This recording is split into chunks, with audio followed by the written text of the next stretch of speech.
അട്ടിമറിക്കെതിരെ സംവരണ അട്ടിമറിക്കെതിരെ സീമറ്റ് എന്ന് പറയുന്ന സംവിധാനം സർക്കാരിന്റെ പൊതുധനം, സർക്കാരിന്റെ പണമെന്ന് പറഞ്ഞാൽ നിങ്ങൾക്കറിയാം, സർക്കാരിന്റെ പണമെന്ന് പറഞ്ഞു കഴിഞ്ഞാൽ ഈ രാജ്യത്തെ ജനങ്ങളുടെ പണമാണ്. അതല്ലാതെ സർക്കാരിന് നേതൃത്വം കൊടുക്കുന്ന അധികാരവർഗത്തിന്റെയോ രാഷ്ട്രീയ നേതൃത്വത്തിന്റെയോ ഭരണ നേതൃത്വത്തിന്റെയോ കുടുംബത്തിൽ നിന്ന് കൊണ്ടുവരുന്ന പണമല്ല സർക്കാരിന്റെ പൊതുധനം എന്ന് പറയുന്നത്. Baba Ambedkar told, political power is the only master key. Political power is the only master key which can open any lock. Whether it is a social problem, economic problem, cultural problem, educational problem, political power is the only master key.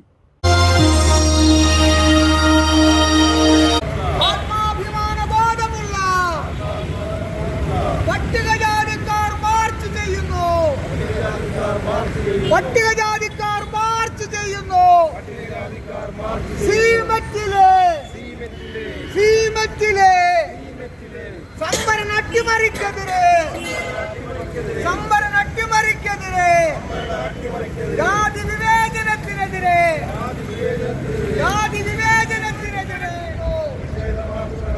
പ്രതിഷേധ march നടത്തുന്നു. Action council സിന്ദാബാദ്.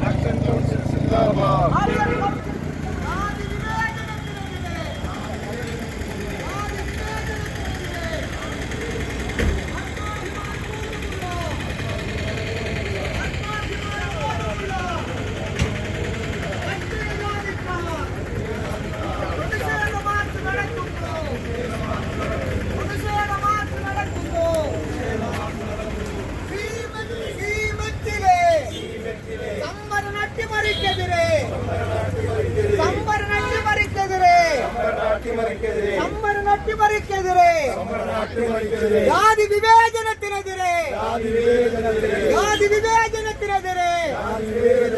സീമറ്റിന്റെ സ്ഥാപക ദിനമായ March 8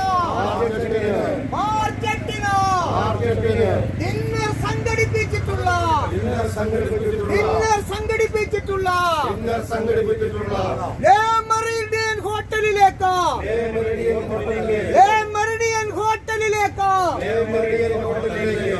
പ്രതിഷേധ സൂചകമായി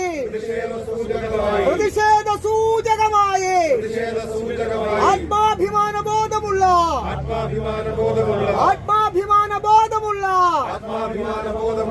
പട്ടികജാതിക്കാർ സീമറ്റിലെ ജാതിവെറിയന്മാരായ സ്ഥാപന മേധാവികൾ ഇവിടെ ഒത്തുകൂടി അത്താഴ വിരുന്ന് നടത്തുമ്പോൾ ഞങ്ങൾ ആവശ്യപ്പെടുന്നത് നിങ്ങളുടെ അത്താഴ വിരുന്നിൽ ഞങ്ങളെ പങ്കാളികളാക്കണമെന്നല്ല. അവിടെ ഞങ്ങൾക്ക് പങ്കാളിത്തം വേണ്ട. പക്ഷേ സർക്കാർ പണം കൊണ്ട് പൊതുപണം കൊണ്ട് പ്രവർത്തിക്കുന്ന സീമറ്റിനുള്ളിൽ ഭരണഘടനാപരമായ സംവരണം നടപ്പിലാക്കണം. പട്ടികജാതിക്കാർക്കും പട്ടികവർഗക്കാർക്കും മറ്റു പിന്നോക്കർക്കുമുള്ള സംവരണാവകാശങ്ങൾ നിഷേധിക്കുന്ന ജാതി വെറി നടപ്പിലാക്കുന്ന സ്ഥാപന മേധാവികൾക്കെതിരെ നടപടി സ്വീകരിക്കുക. ജാതി വെറി അവസാനിപ്പിക്കുക. അനുവദിക്കുക. 90കളിൽ ആധുനിക ശാസ്ത്ര സാങ്കേതിക വിദ്യയുടെ പുതിയ കുതിപ്പുമായി ബന്ധപ്പെട്ടുകൊണ്ടാണ് തൃശ്ശൂരിൽ സീമറ്റ് സ്ഥാപിക്കപ്പെടുന്നതെന്ന് നമുക്കറിയാം.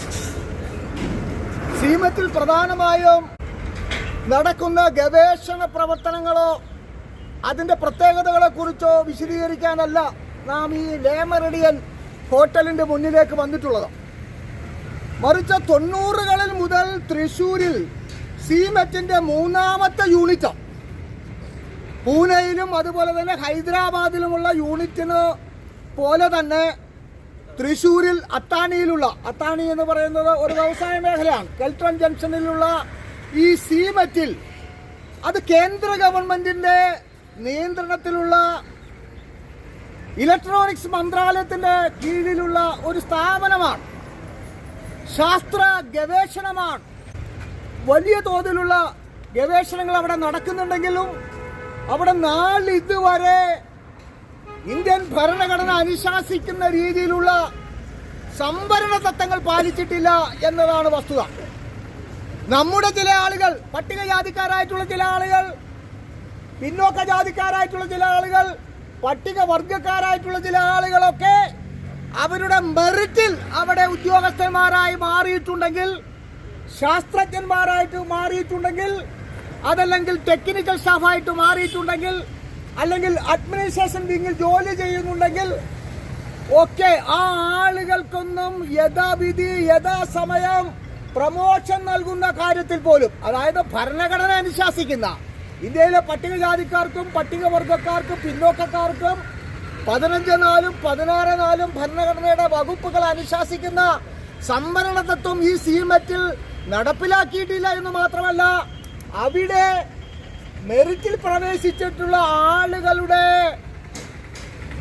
പ്രമോഷൻ തടഞ്ഞുകൊണ്ട് അവർക്ക് യഥാസമയം യഥാവിധി പ്രമോഷൻ നൽകാതെ ജാതീയമായ വിവേചനങ്ങൾക്ക് വിധേയമാക്കുന്ന ഒരു സമീപനമാണ് അതിന്റെ ഭരണാധികാരികളുടെ ഭാഗത്തു നിന്നും ഉണ്ടായിട്ടുള്ളത്.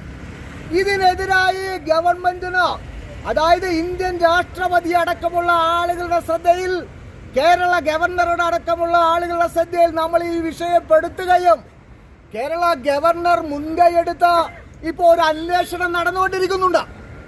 മാത്രമല്ല CBI എൻക്വയറി നടക്കുന്നുണ്ട്. അവിടുത്തെ ഇന്റലിജൻസ് ഡിപ്പാർട്ട്മെന്റ് ഈ വിഷയത്തെക്കുറിച്ച് അന്വേഷണം നടത്തിക്കൊണ്ടിരിക്കുന്നുണ്ട്. മാത്രമല്ല കേരള ഹൈക്കോടതിയിൽ ഇത് സംബന്ധമായി നമ്മൾ ഒരു പൊതു താൽപര്യ ഹർജിയും ഫയൽ ചെയ്തിട്ടുണ്ട്. ഞാൻ ചൂണ്ടിക്കാണിക്കാൻ ശ്രമിക്കുന്നത്, നമ്മൾ സീമെറ്റുമായി ബന്ധപ്പെട്ടുകൊണ്ട് കഴിഞ്ഞ ജനുവരി 5-ാം തീയതി അവിടെ ഒരു മുഴുവൻ സമയ കൂട്ടധർണ്ണ സംഘടിപ്പിക്കുകയുണ്ടായി. അപ്പൊ അതിനിടയിലാണ് സീമെറ്റിന്റെ സ്ഥാപന മേലധികാരികൾ അതിന്റെ സ്ഥാപക ദിനമായ മാർച്ച് 8 ഈ കൊച്ചിയിലെ ലേ മെറിഡിയൻ ഹോട്ടലിൽ ഇന്ന് ഡിന്നറോടുകൂടി അവരുടെ വാർഷിക സമ്മേളനം ആരംഭിക്കുകയാണ്. ഏതാണ്ട് 9-ാം തീയതി മുതൽ 12-ാം തീയതി വരെ നീണ്ടു നിൽക്കുന്ന സമ്മേളനമാണ് ഈ ലേ മെറിഡിയൻ ഹോട്ടലിൽ സംഘടിപ്പിച്ചിട്ടുള്ളത്. അവിടേക്ക് ആത്മാഭിമാന ബോധമുള്ള കേരളത്തിലെ എറണാകുളം ജില്ലയിലെ വിവിധ പട്ടികജാതി സംഘടനയുടെ നേതാക്കളാണ് ഈ ലേ മെറിഡിയൻ ഹോട്ടലിലേക്ക് പ്രതിഷേധ മാർച്ചുമായി എത്തിയിട്ടുള്ളത്. നമ്മൾ ഈ സമരം അതിവിപുലമായി മുന്നോട്ട് കൊണ്ടുപോകാൻ ആഗ്രഹിക്കുകയാണ്. IB അലർട്ടാണ്, സ്പെഷ്യൽ ബ്രാഞ്ച് അലർട്ടാണ്, ലേ മെറിഡിയൻ ഹോട്ടലിലെ സെക്യൂരിറ്റി ജീവനക്കാരും അലർട്ടാണ്. നമ്മൾ ഏതെങ്കിലും തരത്തിലുള്ള അക്രമ സംഭവങ്ങളിലേക്ക് തിരിയുന്നതിന് വേണ്ടിയല്ല നമ്മൾ ഇങ്ങോട്ട് മാർച്ച് ചെയ്ത് വന്നിട്ടുള്ളത്. മറിച്ച് അങ്ങേയറ്റം സമാധാനപരമായി ഭരണഘടന അനുശാസിക്കുന്ന കേരളത്തിലെ ഇന്ത്യയിലെ പട്ടികജാതിക്കാർക്കും പട്ടികവർഗക്കാർക്കും പിന്നോക്ക ജാതിക്കാർക്കും നിയമാനുസൃതം ലഭ്യമാവേണ്ട അവകാശങ്ങൾ നിഷേധിക്കുന്ന സീമെറ്റിലെ ഭരണാധികാരികൾ ഇവിടെ ഇന്ന് കുടിച്ചു കൂത്താടുന്നതിന് വേണ്ടിയാണ്, അല്ലെങ്കിൽ അത്താഴ ഒരുക്കിയിട്ടുള്ളതെന്നുള്ള കാര്യത്തിൽ ഞങ്ങൾക്കാർക്കും നമുക്കാർക്കും യാതൊരു സംശയവുമില്ല. അതിനെതിരായി അതിശക്തമായ സമരം വരാൻ പോകുന്നു എന്ന് ഇന്ന് 2 കേന്ദ്ര സെക്രട്ടറിമാർ ഇതിനകത്തേക്ക് വരുമെന്നാണ് നമ്മൾ കരുതുന്നത്. അതുപോലെ തന്നെ വ്യവസായ വകുപ്പ് മന്ത്രി അടക്കമുള്ള ആളുകൾ തുടർ ദിവസങ്ങളിൽ ഇവിടെ സന്ദർശിക്കുമെന്ന് നമുക്ക് ഉറപ്പുണ്ടാവും. ഈ സമ്മേളനത്തിൽ പങ്കെടുക്കും. ഗ്രാഫിൻ മെറ്റീരിയലുമായി ബന്ധപ്പെട്ടുകൊണ്ട്, അതിന്റെ റിസർച്ചുമായി ബന്ധപ്പെട്ടുകൊണ്ട്, കാർബണിന്റെ പുതിയ പരിഷ്കരിച്ച രൂപമായ ഗ്രാഫിൻ മെറ്റീരിയലുമായി ബന്ധപ്പെട്ടുകൊണ്ട് അവിടെ നടന്നിട്ടുള്ള ഗവേഷണവുമായി ബന്ധപ്പെട്ടുകൊണ്ട് നടന്നിട്ടുള്ള വലിയ അഴിമതി കഥകളൊക്കെ മാതൃഭൂമി ദിനപത്രം പരമ്പരയായി പ്രസിദ്ധീകരിച്ചിട്ടുള്ളതാണ്. അങ്ങനെ അഴിമതി നടത്തി എന്തിനധികം പറയുന്നു, കൊറോണ കാലത്ത് ഏതാണ്ട് 5 കോടി രൂപയാണ് പട്ടികജാതി പട്ടികവർഗക്കാരായിട്ടുള്ള ഉദ്യോഗാർത്ഥികളെ ഈ ഗവേഷണ താല്പര്യമുള്ള ഉദ്യോഗാർത്ഥികളെ പരിശീലിപ്പിക്കുന്നതിന് വേണ്ടി കേന്ദ്ര ഗവൺമെന്റിൽ നിന്നും ഇവർ അടിച്ചു മാറ്റിയിട്ടുള്ളത്. കൊറോണ കാലത്ത് എന്തു പരിശീലനമാണ് ഈ സ്ഥാപനം നടത്തിയത് എന്ന് എന്തെങ്കിലും വിവരാവകാശ രേഖകളുടെ അടിസ്ഥാനത്തിൽ നമുക്ക് പറയാൻ കഴിയില്ല. അങ്ങനെ വലിയ തോതിൽ അഴിമതി നടത്തിക്കൊണ്ടിരിക്കുന്ന, അതായത് നമുക്ക് അവിടെ തൃശ്ശൂർ അത്താണിയിൽ ഇറങ്ങി സ്ഥാപനത്തെ കുറിച്ച് അന്വേഷിച്ചു കഴിഞ്ഞാൽ മിസൈൽ സാങ്കേതിക വിദ്യ അതൊന്നുമല്ല അവിടെ നടക്കുന്നത്. വലിയ അഴിമതിയാണ്. കേന്ദ്ര ഗവൺമെന്റിന്റെ ഫണ്ടും സംസ്ഥാന ഗവൺമെന്റ് ബജറ്റിൽ വകയിരുത്തിയിട്ടുള്ള ഫണ്ടുമൊക്കെ അടിച്ചു മാറ്റുന്ന ഒരു ഗൂഢസംഘമാണ് ഇതിന് നേതൃത്വപരമായ പങ്കുവഹിച്ചുകൊണ്ടിരിക്കുന്നത്. ഇതിലെ സ്ഥാപന മേലധികാരികൾക്കെതിരായിട്ട് കർക്കശമായ നിയമപരമായ നടപടികൾ സ്വീകരിക്കണമെന്ന് കേന്ദ്ര ഗവൺമെന്റിനോട് സംസ്ഥാന ഗവൺമെന്റിനോട് നമ്മൾ വീണ്ടും ആവശ്യപ്പെടുക. ആ ആവശ്യം മുൻനിർത്തിയാണ് ഇങ്ങോട്ട് ഒരു പ്രതിഷേധ മാർച്ച് സംഘടിപ്പിച്ചിട്ടുള്ളത്. ഈ പ്രതിഷേധ മാർച്ചിനെ അഭിവാദ്യം ചെയ്തുകൊണ്ട് ഈ മാർച്ചിനെ ഉദ്ഘാടനം ചെയ്യുന്നതിന് വേണ്ടി അഡ്വക്കേറ്റ് കെ സജി കെ ചെയർമാനെ, നമ്മുടെ പ്രിയപ്പെട്ട സഹോദരനെ ആദരവോടെ ഞാൻ ക്ഷണിക്കുകയാണ്. Centre for materials four electronics technology എന്ന സ്ഥാപനത്തിന്റെ കീഴിൽ നടക്കുന്ന ജാതി വിവേചനത്തെ മുൻനിർത്തിയും സംവരണ അട്ടിമറിയെ മുൻനിർത്തിയുമാണ് ഈ കഴിഞ്ഞ നവംബർ 14 തൃശ്ശൂരിൽ കൂടിയ യോഗം ഇത്തരമൊരു പ്രതിഷേധ മാർച്ച് സംഘടിപ്പിക്കത്തക്ക നിലയിൽ ഒരു ആക്ഷൻ. തീർച്ചയായും ഈ സമരം, ഈ പ്രതിഷേധം ഉയർത്തുന്ന മുദ്രാവാക്യം നമ്മുടെ രാജ്യത്തെ നിയമവ്യവസ്ഥയ്ക്ക് അനുകൂലമാണ്. ഒരു നിലയിലും നിയമവ്യവസ്ഥയെ വെല്ലുവിളിക്കുന്നതല്ല. നിയമപരമായി ഭരണഘടനാപരമായി ലഭിക്കേണ്ട അവകാശങ്ങളെ മുൻനിർത്തിക്കൊണ്ടാണ് ഈ പ്രതിഷേധ മാർച്ചുമായി ആക്ഷൻ കൗൺസിൽ മുന്നോട്ട് പോകുന്നത് എന്നത് തർക്കരഹിതമായ കാര്യമാണ്. നമുക്കറിയാം, സംവരണമെന്ന് പറയുന്ന അവകാശത്തെ സംബന്ധിച്ച് പൊതുവിൽ നമ്മുടെ സമൂഹത്തിനിടയിൽ വലിയ തെറ്റിദ്ധാരണകളാണുള്ളത്. അനർഹമായതെന്തോ ചില ആളുകൾ നേടിയെടുക്കുന്നു എന്ന നിലയിൽ മറ്റു ചിലർക്ക് അവകാശപ്പെട്ടത് യാതൊരു അർഹതയുമില്ലാതെ ചില ആളുകൾക്ക് വീതം വെക്കുന്നു എന്ന നിലയിൽ അങ്ങനെയൊക്കെയാണ് സംവരണത്തെ സംബന്ധിച്ച് നമ്മുടെ സമൂഹത്തിൽ പൊതുവെ നിലനിൽക്കുന്ന ധാരണ എന്ന് നമുക്ക് നന്നായിട്ടറിയാം. എന്നാൽ സംവരണത്തിന്റെ ഉദ്ദേശ ലക്ഷ്യങ്ങളെ സംബന്ധിച്ച് എന്തുകൊണ്ടാണ് നമ്മുടെ രാജ്യത്തിന്റെ ഭരണഘടന സംവരണം മുന്നോട്ട് വെക്കുന്നത് എന്നതിനെ സംബന്ധിച്ച് വസ്തുനിഷ്ഠമായ ഒരു പരിശോധനയോ മനസ്സിലാക്കലോ ചെയ്യുവാൻ നമ്മുടെ സമൂഹത്തിലെ ആളുകൾ, പൊതുസമൂഹം മുന്നോട്ട് വരുന്നില്ല എന്നതാണ് വസ്തുത. നമ്മുടെ രാജ്യത്തിന്റെ ഭരണഘടന മുന്നോട്ട് വെക്കുന്ന ഏറ്റവും സുപ്രധാനമായ ഒരു ആശയമാണ് തുല്യത അഥവാ സമത്വം എന്ന് പറയുന്നത്. റൈറ്റ് ടു ഇക്വാലിറ്റി അഥവാ സമത്വത്തിന് വേണ്ടിയുള്ള അവകാശം നമ്മുടെ രാജ്യത്തെ എല്ലാ പൗരന്മാർക്കും ഭരണഘടന ഉറപ്പു നൽകുന്നതാണ്. സമത്വം മാത്രമല്ല, തുല്യത മാത്രമല്ല, സ്വാതന്ത്ര്യവും നീതിയും സാഹോദര്യവുമെല്ലാം നമ്മുടെ രാജ്യത്തിന്റെ ഭരണഘടന രാജ്യത്തെ എല്ലാ പൗരന്മാർക്കും വാഗ്ദാനം ചെയ്യുന്നതാണ്, ഉറപ്പു നൽകുന്നതാണെന്ന് നമുക്കറിയാം. ആ തുല്യത ഉറപ്പുവരുത്താൻ വേണ്ടി, ആ സമത്വം ഉറപ്പുവരുത്താൻ വേണ്ടി ഭരണഘടന തന്നെ ആവിഷ്കരിച്ച ഒരു പ്രവർത്തന പദ്ധതിയാണ് സംവരണം എന്ന് എത്ര പേരാണ് മനസ്സിലാക്കുന്നത്? നമ്മുടെ രാജ്യത്ത് തുല്യത എന്ന് പറയുന്നത് ഏറ്റവും വലിയ അളവിൽ ലോകത്തെങ്ങുമില്ലാത്ത നിലയിൽ നിഷേധിക്കപ്പെട്ടിരുന്ന ഒരു രാഷ്ട്രമാണ് ഇന്ത്യ എന്ന് നമുക്കറിയാം.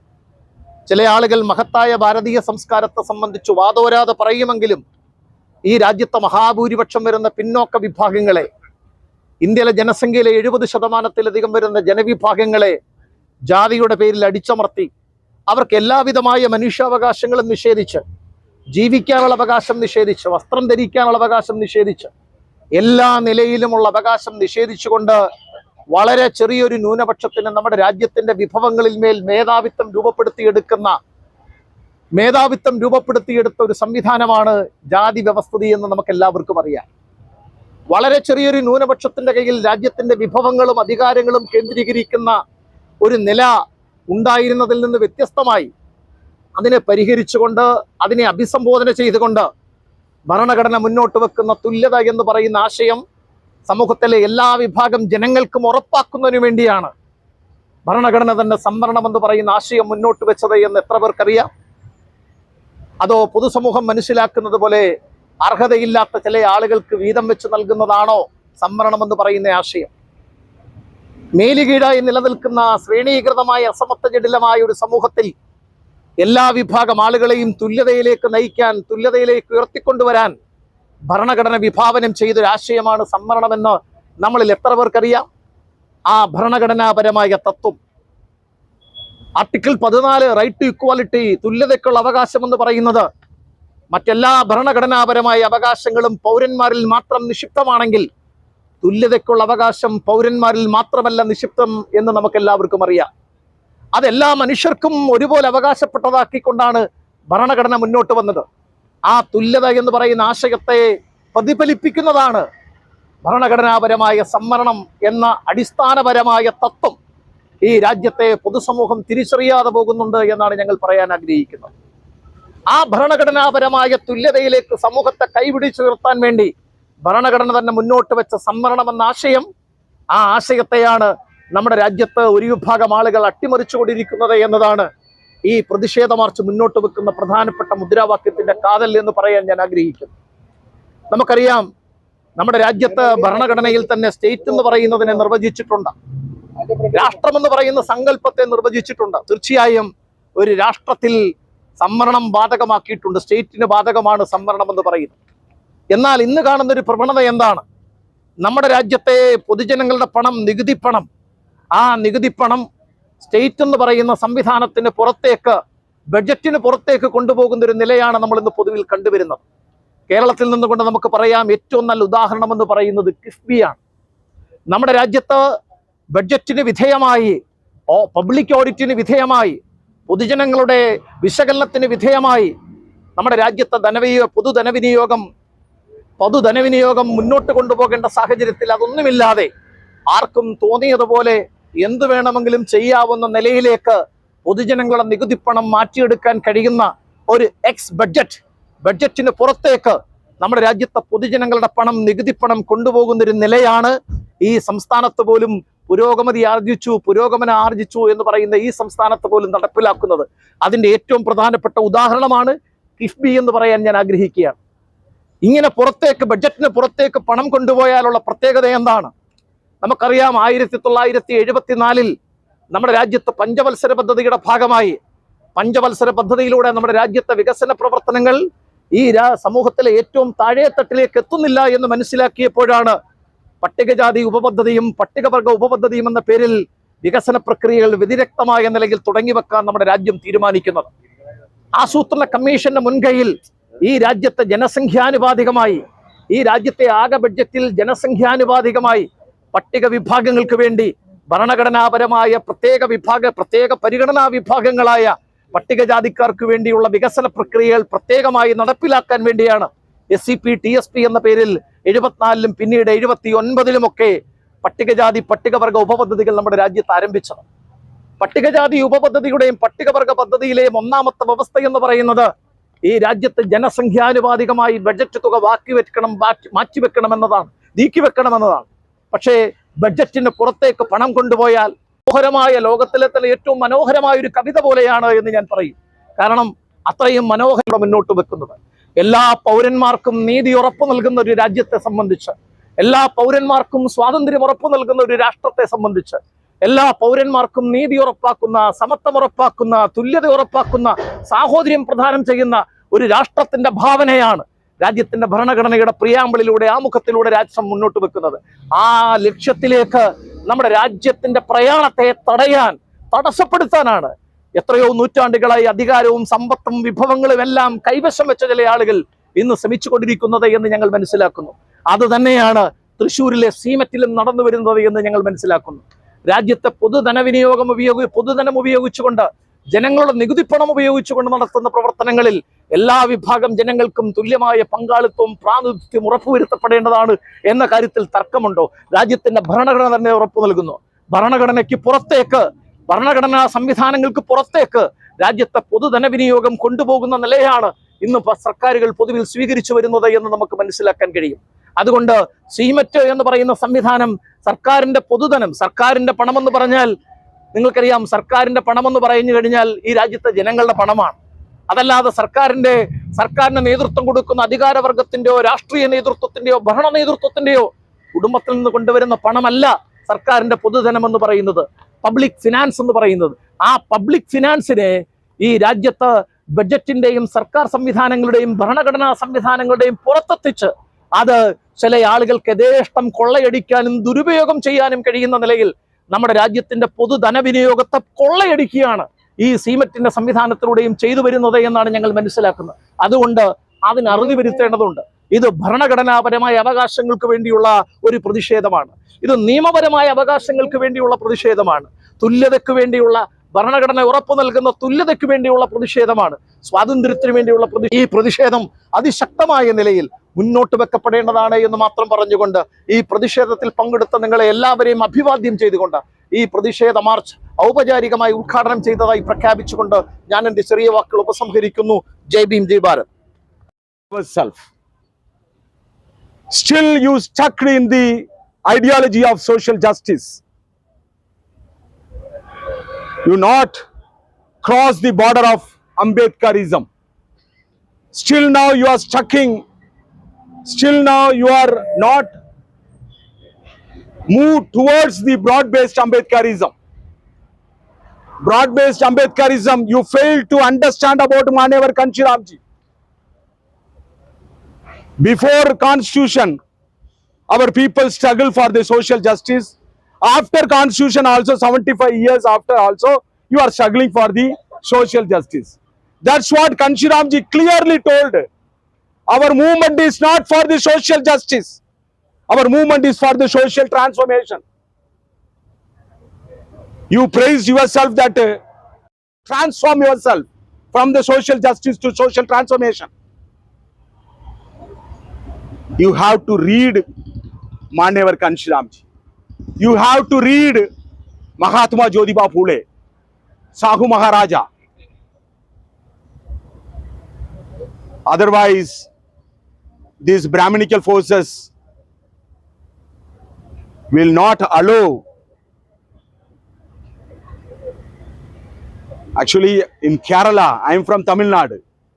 I am the land of Periyar. I understood the meaning of Gurus and Bhagats, Guru Nanak and Guru Gobind Singh Ji. 500 years before, Guru Nanak Ji told to the people that if you want to play the game of love, you have to cut your head and keep that head in your palm. The two game is going on in this country. One is game of love and another one is game of hatred. Brahminical forces and the pain of the SC/ST in the name of poor and rich, in the name of labor and capitalist, they have to subsidize our SC/ST OBC people. So it is a very big shame to the whole nation. You are struggling for the reservation in the land of God's own land, God's own country, the land of the Mool Nivasi, the land of Aboriginal, the land of natives are struggling to get for the reservation. Means it is a very big shame to the whole nation and your own people also. So we have to think about nowadays reservation slowly going away from your hand in the name of legislative genocide. Earlier the Congress did a genocide, Sikh genocide, Tamilians did genocide. Now the BJP started to do the genocide, a cultural genocide and legislative genocide.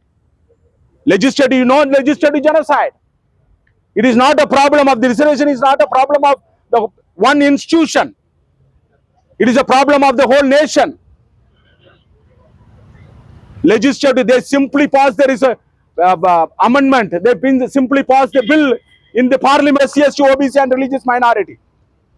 More than 108 bills passed in the parliament. All the bills are against our SC/ST OBCs. At the same time, the so-called SC people, the so-called Dalit people, they are saying that save Constitution.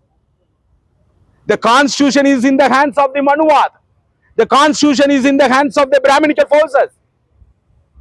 Still now you are raising the voice for the save Constitution. Means Constitution, this Constitution will not protect us. Almost they changed everything. They simply passed the resolution. They simply passed the amendment in the parliament and all the amendments are dead against the SC, ST, OBC and even religious minorities also. So only one solution in front of us. How many days you are raising the slogan for your problem? How many days? You are going to cry. You are going to mourning. You are the native of this land. You are crying every day by keeping the pamphlets and handbills in front of collector office, in front of police department, in front of this Meridian Hotel. How many days you are going to cry in the name of demand? You have to become a command. When you are going to become a commander, you are always keeping a demand. The solution lies in the power. Baba Saheb Ambedkar told, political power is the only master key. Political power is the only master key which can open any lock. Whether it is a social problem, economic problem, cultural problem, educational problem, political power is the only master key. When you are going to transform from organized to power chasing, Baba Saheb Ambedkar told, educate, agitate, organize. But Kanshiramji told that organize, chasing power and finish the caste system. But still now we are stuck in educate, agitate, organize. You forget Baba Saheb, you forget Manevar Kanshiramji. That's what you are crying. We should not cry. This is our land. This is our soil. Why we want to cry? We have to seize the power. We have to grab the power from the Nambudiri Brahmins and Nayars. Otherwise, you are giving a very bad lesson to our people. You are the majority people of this country. No other countries in the world, the minorities are crying. In other countries, minorities are crying. Here, the majority people are crying and giving the memorandum to the microscope community. In democracy, they are kuch nahi. In democracy, they are nothing. But in democracy, majority people are standing and giving the memorandum to them. And whether these people fulfill our demands, our enemies are sitting in the power. They never ever solve our problem. They wanted to see you as a cry like this. So finally, you have to think about the solution. The solution lies in the power, political power. You have to organize politically. Politically organize, seize the power and finish all the institution which captured by the Brahminical forces. That is the only solution. Very soon the election is going to happen. Very soon you have to organize Adivasis, you have to organize scheduled caste, you have to organize the backward community. Lot of more than I think 50 backward communities, they don't have any representation in administration, judiciary and in legislation also. So you have to give the power to them. That is the only solution. Otherwise this will maybe police, maybe around 100 police maybe stand in and protect us. They are not giving a protection to us. They are giving a protect to the Meridian Hotel owners. You are thinking that they are giving a protection to us. No, never. Historically, always the police forces are not with us. The police forces are always with the capitalist and as well as power. A power who is in the hands of in the power. That is so the final appeal is get ready for the democracy war. Very soon the democracy war is going to happen. You have to go to the grassroots and tell about the value of the power, the meaning of the vote, value of the vote. That vote only give the solution. Your paper, your memorandum, your petition will not give a solution to you. Through power only gives a solution to the power. That's what Kanshiramji told. Power only destroy the power. So we have to seize the power from the microscope community. In this, I conclude my speech. Vaheguru Ji ka Khalsa, Vaheguru Ji ki Fateh. Jai Kanshiram, Jai Bhim, Jai Bhariya.